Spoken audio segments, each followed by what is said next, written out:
Welcome to Soul Sparks with Saima. Here we breach the space between awareness and embodiment. And today we are diving into a conversation both tender and transformative with our amazing guest, Mandy Hart, certified sexologist, trauma informed coach, and founder of Heart's Desire. Mandy helps people reconnect with their bodies, dissolve shame, and rediscover the wisdom within. So, tonight we're exploring how safety, intuition, and authenticity intertwine to create true alignment in life and love. So, Mandy, welcome to the show. Thank you. Thank you for having me. So, you're warmly welcome. It's my pleasure to have you here, Mandy. So, Mandy, many people leave disconnected from their bodies. So, can you share that what does it really mean to find safety within ourselves? So, finding safety in your body basically means you can be comfortable and feel centered and grounded no matter what the situation. It means that no matter what's going on, you can stay regulated, meaning you can maintain a normal heartbeat, you can breathe normally, you can feel like you have not control over the situation because we don't control what happens around us, but we can actually regulate what happens in our bodies. And that makes it easier to engage in a healthy way when we're interacting with people or situations. And, sometimes it's hard to make decisions. But if you're grounded and you're feeling safe in your body, it's a lot easier to connect with your intuition and know what you want to do. That really a thoughtful way to describe it, Mandy. And the idea of finding safety within, like you described, rather than searching it for externally, feels so powerful, especially in a world that often teaches us to disconnect from our own bodies. And the way you talk about that inner grounding really paints a picture of what healing can look like from the inside out. Now, building on that, I'm really curious that how did that process unfold for you personally? Like, was it a defining moment when your body began to feel like home again? Yeah. So my story is not the typical experience, I think, for most people because um I have had about 9 surgeries in the last 7 years, and 4 of those have been major. And it was when I had my first surgeries, which were on my hips, that it was in the recovery process, the rehab, which took about 8 months to a year per hip. So this was like a 2-year-long process and more really because I started physical therapy before my first surgery. So I was doing physical therapy for a very long time, and it was really centered on my pelvis, which is that's when I started to learn how important our our pelvic health is, and that's where our, like, centeredness and groundedness fits. And so it was actually through injury and then the recovery that I really started to connect with my body for real and, like, understand what it meant to build new healed pathways because I was going through it physically. And then I went through it again and again and again. And, I've gone through it so many times that it's a really interesting way to get to know your body when you have situations like that where you have some kind of injury physically and then you have to heal from that. It's really interesting because it's kind of like the opposite of, I wasn't really necessarily approaching it from an emotional place, but it ended up being very emotional. Mm-hmm, mm-hmm. Mandy, the way you describe connecting with your body through the very process of injury and recovery is incredibly moving. I mean, it's beautiful that how you turned something that could have felt purely painful into an opportunity to rebuild trust with yourself, to literally create new pathways for healing, like you said, both physically and emotionally. It really shows that how resilience can grow from the most challenging experience, and that's such a powerful reflection. Mhm. Yeah, and it has not been easy. I know you can't this is an audio, so the listeners can't see this, but you can see I have a scar on my neck. 6 weeks ago, I had surgery on my spine, and I had spinal fusion in my neck. So I have actual metal titanium hardware in my spine, uh, and I thought, I've been through surgeries before, this will be easy, and it was not. It was not. It was very difficult, emotionally, and it's like I had to go through the process all over again of getting to know my body in a new, different way, and it never ends. It's it never ends because our bodies are constantly changing as we age. Absolutely. I completely agree with that. And that idea of coming home to ourselves feels so simple yet so revolutionary in a world that teaches us to, to leave from the neck up. Yes. Now you blend science and somatic wisdom beautifully. So, how does the body signal when we are out of alignment versus when we are truly safe? So everybody's gonna have, different tells or signs, but usually it'll happen with our heart rate, our breathing, and the way that our muscles uh, respond. Because sometimes people will tighten up, they'll freeze and feel really stiff. Other people might feel like they've lost control and they just want to lay down and fall asleep.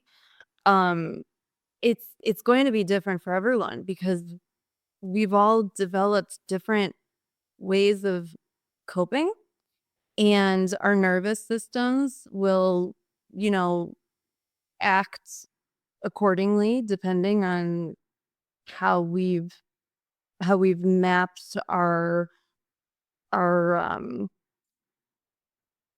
our defenses, like our the way that triggers affect us.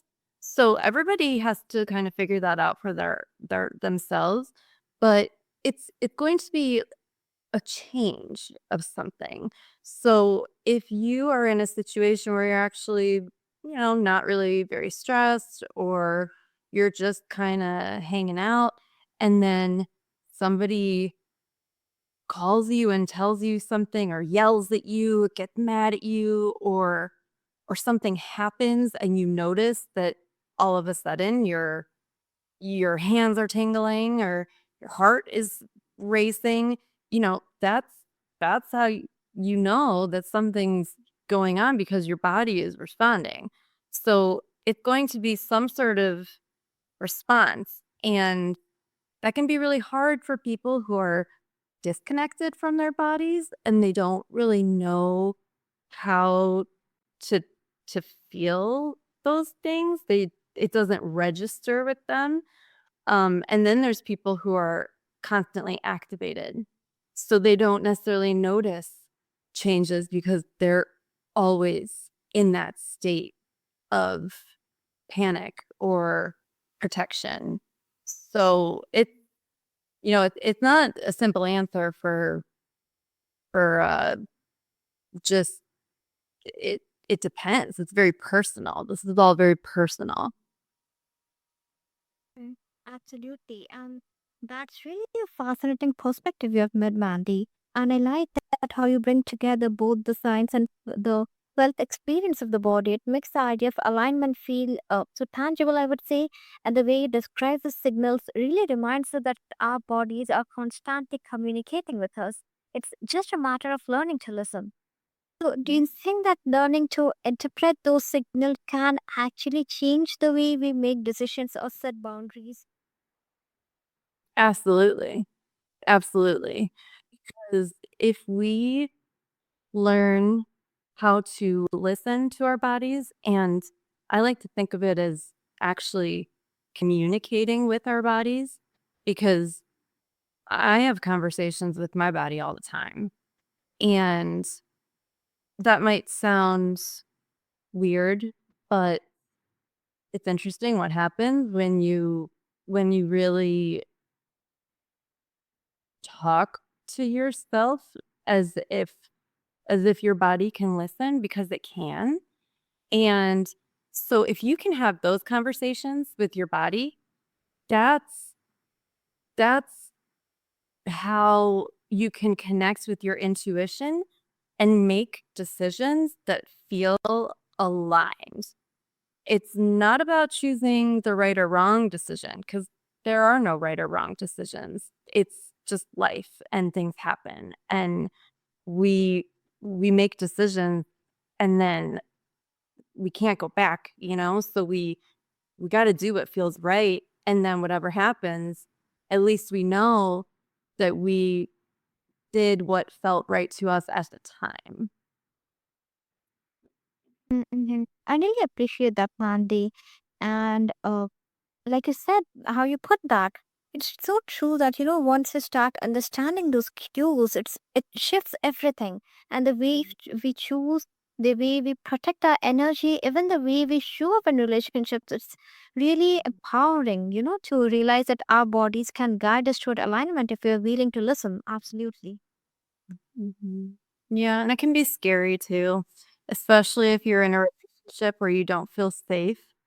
It can it can make it really confusing to you've got to trust yourself. And if you're in a relationship where you don't have um safety or trust with your partner, then it can really sort of shatter the trust that you have with yourself. So it's this is not easy stuff for many people. So then you have to learn how to be patient and kind to yourself. Mm-hmm. Absolutely. I completely agree with that. Now, like in your work with clients, how does reconnecting with the body influence their sense of intimacy, not just with others, but with themselves? When you practice and get better at getting grounded and finding that silence and peace within, that's when you can really tap into the things that truly excite you and make you feel good and turn you on. And once you are able to feel those things and accept them, because that's really hard for people too. People have a hard time accepting their own desires. But once you can, once you do, if you're able to share that with a partner, even if you don't get to do the things that you want, because we can't always do the things that we want. But sometimes just telling someone and having them hear you and see you and accept you, that can feel so good and connective, and it can be enough. Hmm. That's such a beautiful way to put it, Mandy. And I really appreciate how you describe intimacy as something that starts within, like that reconnecting with the body actually deepens our capacity to connect with others. It's such an empowering reminder that self-trust is a foundation for other kind of closeness too. So have you noticed that too, like that when people start trusting those inner cues, their relationships begin to shift or transform in really meaningful ways. Yeah. I had a client yesterday who I've been seeing for 4 months, and I can see the difference in, the way that he can find comfort a lot more easily than when we first started meeting, and and he, like, really has learned how to embody his feelings, and the changes that's made in his relationship have been really positive and really exciting, because I've seen it work, and, I've had other clients where it's I've seen similar changes where, uh, you know, over time, the reports that I get back are so good, and, um, their intimacy is getting better, their communication is getting better, and, it's really cool. It's really cool to see. That really makes sense. And like how you highlight that transformation doesn't, always, like you said, like those big external changes, but those, subtle inner shifts, the moments when someone begins to truly listen. And it's really amazing that how that self-trust ripples outward, creating more honesty, I would say, depth and ease in relationships. And according to me, it's such a powerful reminder that the relationship we have with ourselves sets the tone for everything else, right? Mhm. Totally. Yeah, if you don't accept yourself, it can be really, really hard to show up authentically, and if we're not showing up authentically in our relationships, does our partner even know who we are? Mm-hmm. Mm. Absolutely. Now, shame, shame is such a powerful barrier to embodiment. So, what's one way people can begin to unravel that shame and replace it with compassion? A really good exercise for that is, you have to name it. You have to recognize it, which can be really hard in itself. But let's say you're having a hard time and you're kind of not talking to yourself in a very nice or kind way, or you're feeling really bad or guilty about something. Imagine somebody you love, a sibling, a friend, a child, like your kid, just somebody you really love. And imagine that they're going through whatever it is that you're going through, and think about what you would say to them. Would you be, you know, saying mean or shaming things to them, or would you be trying to help and be empathetic and make them feel better?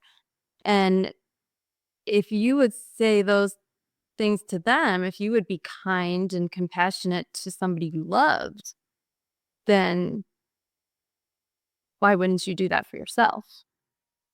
Mm-hmm. That's a great example. And I love that how you emphasize naming shame, because just bringing it into the light takes away so much of its power. And it's a reminder that, compassion often begins with awareness and not avoidance. And you really gave a really great example. Now, it makes me wonder that, do you think vulnerability is the antidote to shame, or does a sense of safety have to come first? I think it could be hard to find a sense of safety if you're still holding on to all that shame. So I think the shame, I don't think that you can avoid dealing with your shame and find safety in your body. I think you have to work through that.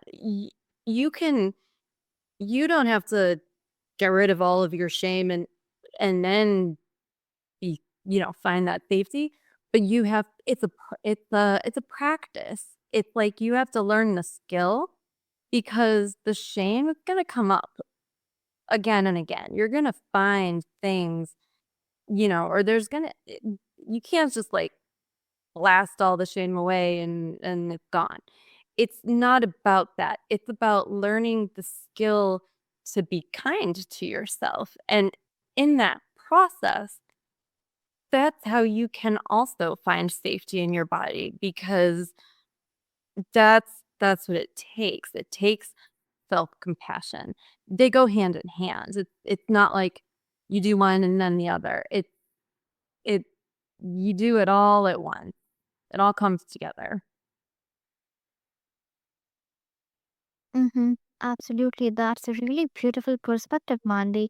And I really like that how you frame it, that it's not about eliminating shame altogether, but about building the capacity to meet ourselves with kindness in the midst of it, like you described. And that feels so freeing because it turns healing into something accessible and human, not something we have to perfect before we can feel safe or vulnerable. Exactly.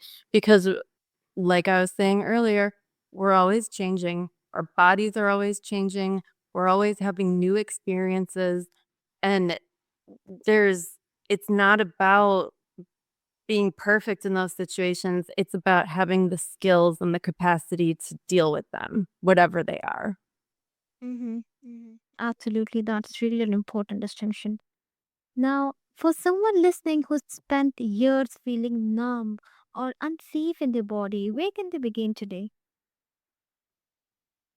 Mm, I would say think about that exercise of how would you talk to someone you love? I think that's a really good place to start because it not only gives you an idea of a better, more loving way to respond, but then it makes you also realize just how unkind you're being to yourself. And when you realize that, it that alone can create a shift. So I think that's a good place to start for people who have a lot of shame. Mm-hmm.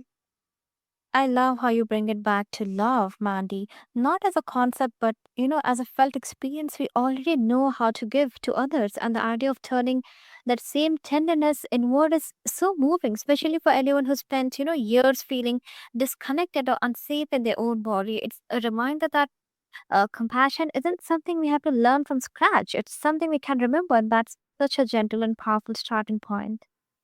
Yeah, exactly. You got it. Hmm. Yes. So that was really a soul stirring exchange with you, Mandy. You reminded us that safety isn't found, it's created. So breathe by breathe within us. When we trust our intuition and honor our body's wisdom, we live in deeper truth. And to everyone listening out there, maybe this be a reminder to pause, listen inward, and let your heart and body lead the way.